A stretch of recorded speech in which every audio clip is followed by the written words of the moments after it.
আসসালামু আলাইকুম। আসলে পরিশ্রম করলে তা কখনো বিফলে যায় না। এই যে আপনারা যেই জমিটা দেখতেছেন, এই জমিটা একদম শুষ্ক এবং রুক্ষ একটা জমি ছিল, পতিত জমি। তো সেখানে আমার ভাই চেষ্টা করলো যে কিছু একটা করা যায় কিনা।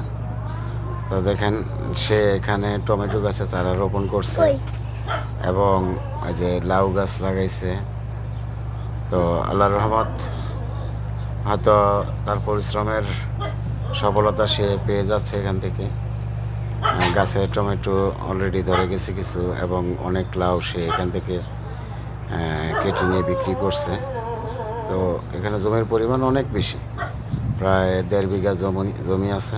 তো এর মধ্যে সে যে দেখেন গাছগুলি লাগাইছে, এই যে লাউ গাছ, খুব সুন্দর লাউ গাছগুলি। আসলে সবুজ কিছু জিনিস দেখলে মনটা ভরে যায়। তো আমরা সবাই ইনশাল্লাহ আশা করি পাশে থাকবেন। আপনারা যদি আমার পাশে থাকেন, ইনশাল্লাহ আমিও আপনাদেরকে আরও, আসলে আপনারা আসলে সবাই আমার পাশে থাকবেন। আপনারা যদি আমার পাশে থাকেন, ইনশাল্লাহ আশা করি আপনাদেরকে আমি নিত্য নতুন কন্টেন্ট তৈরি করে উপহার দিতে পারব।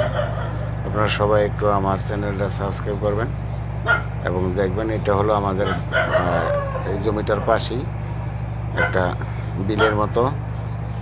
এখানে কচুরিপানা এবং দূরে একটা পাইপ দেখা যাইতেছে। সেই পাইপের সাহায্যে নদী থেকে বালু উত্তোলন করে অনেক দূরে নিয়ে যাওয়া হয়। এই যে দেখতে পাইতেছেন, আর ওই যে অনেক দূরে কিছু বাড়িঘর আছে। তো ভিউটা আমার কাছে খুবই দারুণ লাগলো। আশা করি আপনাদেরও ভালো লাগবে। তো সবাই একটু আমার ভিডিওটা একটু দেখবেন। আশা করি আপনারা কেউ আমাকে ছেড়ে যাবেন না। আর এই বাড়িটা দেখতে পাচ্ছেন, এই বাড়িটা আমার হাতে নির্মিত। ধন্যবাদ।